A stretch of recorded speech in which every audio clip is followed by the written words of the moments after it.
We learn investing এ আপনাদের স্বাগত। আজ আমরা আলোচনা করব ৩০শে মে ২০২৫ মানে শুক্রবারের শেয়ার বাজারের হালচাল নিয়ে। নমস্কার। হ্যাঁ, আজকের বাজারটা বেশ ইন্টারেস্টিং ছিল। অনেকগুলো ব্যাপার কাজ করেছে। উই লার্ন ইনভেস্টিং এর এই পর্বে আমরা সেটাই বিস্তারিত দেখব। একদম। তো চলুন শুরু করা যাক উই লার্ন ইনভেস্টিং এর আজকের বিশ্লেষণ। প্রথমেই বলি, বাজার কিন্তু আজ একটু নিচের দিকেই বন্ধ হয়েছে। হ্যাঁ, ঠিক। সেন্সেক্স প্রায় ১৮২ পয়েন্ট, মানে ধরুন 0.22% কমে 81,451.01 এ বন্ধ হয়েছে। আর নিফটি 50? নিফটি 50 নেমেছে প্রায় 82.90 পয়েন্ট, মানে 0.33%। বন্ধ হয়েছে 24,750.70-তে। দিনের মধ্যে তো সেন্সেক্স আরও নিচে নেমেছিল, তাই না? হ্যাঁ, প্রায় 81,286.45 অবধি। একদম। আসলে এর পেছনে বেশ কয়েকটা কারণ ছিল। প্রধানত আইটি শেয়ারগুলোর পতন, যেমন ধরুন Tech Mahindra, HCL Tech, Infosys, এগুলো বেশ টেনেছে বাজারকে নিচে। আচ্ছা। তার সাথে এশিয়ান মার্কেটগুলোর একটা দুর্বল ভাব ছিল, আর ওই ইউএস ট্যারিফ নিয়ে একটা অনিশ্চয়তা তো আছেই। শূন্যও বোধহয় লগ্নিকারীদের মধ্যে একটা অপেক্ষা বা সতর্কতা ছিল। ঠিক তাই। একটা ওয়েট অ্যান্ড ওয়াচ মোড ছিল। বিএসইতে দেখুন প্রায় 2,169টা স্টক পড়েছে আর বেড়েছে 1,822টা। মানে পড়ার সংখ্যাটাই বেশি।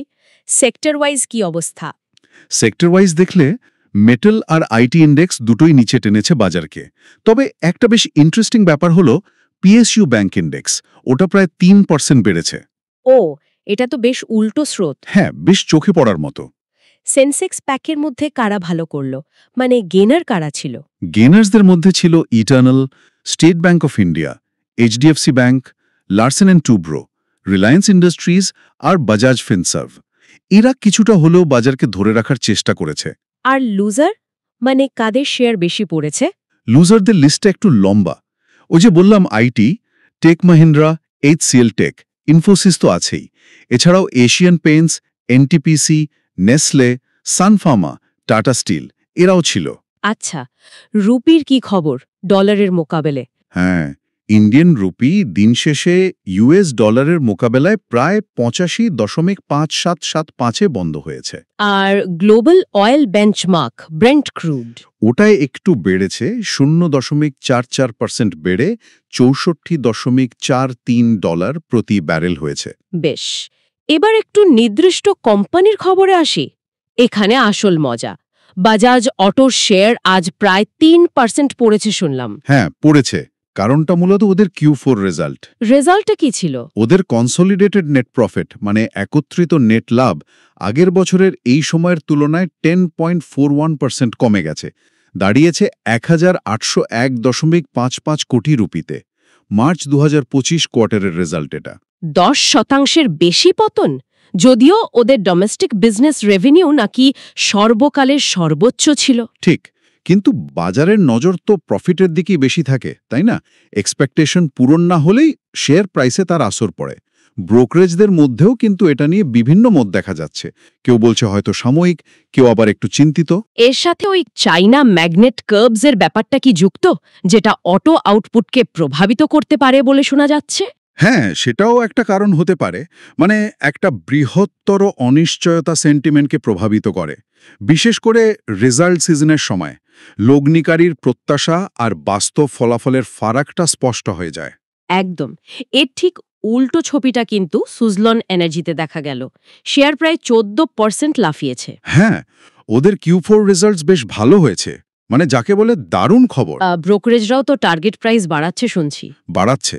আর ওরা যে পুরনো উইন্ড টারবাইনগুলোর আউটপুট বাড়ানোর কথা বলছে, মানে রিপাওয়ারিং, সেটাও একটা পজিটিভ দিক। এটা দেখাচ্ছে যে কোম্পানি টার্ন অ্যারাউন্ড করার চেষ্টা করছে, ইনোভেশন আনছে। এটা সত্যি একটা ভালো উদাহরণ যে খারাপ অবস্থা থেকেও ঘুরে দাঁড়ানো যায়। অবশ্যই, কিন্তু এর ঠিক বিপরীতে দেখুন SJVN লিমিটেড। ওদের Q4 রেজাল্ট কিন্তু খারাপ হয়েছে। ওদের কি সমস্যা হলো? রেভিনিউ বাড়লেও নেট লস হয়েছে প্রায় 127.7 কোটি টাকা, আর তার ফলেই শেয়ারের দাম পড়েছে। তার মানে একই সেক্টরে থেকেও কোম্পানির নিজস্ব স্ট্র্যাটেজি আর পারফরম্যান্স কতটা গুরুত্বপূর্ণ, তাই না? একদম। সেক্টর ভালো করলেই যে সব শেয়ার বাড়বে তা নয়, আবার খারাপ সেক্টরেও ভালো কোম্পানি থাকতে পারে। সুজলন আর SJVN এর এই বৈপরীত্য সেটাই প্রমাণ করে। আচ্ছা, আরেকটা বড় খবর ছিল সেবির এফএনও ট্রেডিং নিয়ে নতুন নিয়ম সংক্রান্ত প্রপোজড কার্বসগুলো নাকি একটু রিল্যাক্স করা হয়েছে। হ্যাঁ, ঠিকই শুনেছেন। আগের যে কনসালটেশন পেপার বেরিয়েছিল তার তুলনায় এবারের নিয়মগুলো কিছুটা শিথিল। নেট এবং গ্রস পজিশন লিমিট দুটোই বাড়ানো হয়েছে। এটা কি ট্রেডারদের জন্য ভালো খবর? আপাতদৃষ্টিতে তো তাই মনে হচ্ছে। মার্কেট পার্টিসিপেন্টসদের জন্য এটা বেশ ইতিবাচক। ইন্ট্রাডে লিমিট থাকছে না, আর এন্ড অফ ডে লিমিট বাড়ানো হয়েছে। নেট লিমিট হয়েছে INR 15 বিলিয়ন আর গ্রস লিমিট INR 100 বিলিয়ন। এর ফলে কি হাই ফ্রিকোয়েন্সি ট্রেডিং বা প্রপ বুক ভলিউম নিয়ে যে চিন্তাগুলো ছিল সেগুলো কমবে? আশা করা যায় কিছুটা কমবে। ট্রেডিং এনভায়রনমেন্টকে সাপোর্ট করার জন্যই এই পদক্ষেপগুলো নেওয়া হয়েছে বলে মনে হচ্ছে। বাজারের গভীরতা আর স্থিতিশীলতা বাড়াতে সাহায্য করতে পারে। তাহলে উই লার্ন ইনভেস্টিং এর আজকের আলোচনার একটা সারসংক্ষেপ যদি করি, দাঁড়ায় যে বাজারে আজ পতন হয়েছে, যার মূল কারণ আইটি শেয়ারস আর কিছু গ্লোবাল সংকেত। হ্যাঁ, আর জিডিপি ডেটা আসার আগে একটা সতর্কতাও ছিল। সেন্সেক্স বন্ধ হয়েছে 81,451 এর আশেপাশে, আর নিফটি 24,750 কাছে। আজকের মূল বিষয়গুলোর মধ্যে ছিল আর্নিংসের প্রভাব, মানে বাজাজ অটো আর সুজলনের ভিন্ন প্রতিক্রিয়া। ঠিক। এছাড়াও বিশ্ববাজারের প্রভাব, যেমন ইউএস ট্যারিফস আর রেগুলেটরি পরিবর্তন, যেমন সেবির এফএনও রুলস, আর অবশ্যই পিএসইউ ব্যাংকগুলোর ভালো পারফরমেন্স। যারা শিখছেন তাদের জন্য আজকের বাজার থেকে কি টেকঅ্যাওয়ে হতে পারে? দেখুন, আজকের বাজার এটা পরিষ্কার দেখাল যে শুধু হেডলাইন দেখলেই চলবে না, গভীরে যেতে হবে। কেন বাজার ওঠানামা করছে, মানে আইটি দুর্বলতা বা বিশ্ববাজারের কারণগুলো কি, সেটা বোঝা জরুরি। আর কিভাবে আলাদা আলাদা কোম্পানির ফল, যেমন বাজাজ অটো, সুজলন বা এসজেভিএন এর আর্নিংস রিপোর্ট শেয়ারের দামকে ভিন্নভাবে প্রভাবিত করে, সেটাও লক্ষ্য করার মতো। একদম। আর সেবির নতুন এফএনও নিয়মের মতো রেগুলেটরি পরিবর্তনগুলো কিভাবে বাজারের গতিপথ বদলাতে পারে সেদিকেও নজর রাখতে হবে। আর হ্যাঁ, ডাইভার্সিফিকেশনের গুরুত্ব তো সব সময়ই থাকে।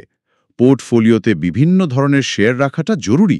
তাহলে উই লার্ন ইনভেস্টিং এর আজকের আলোচনা আমরা এখানেই শেষ করছি।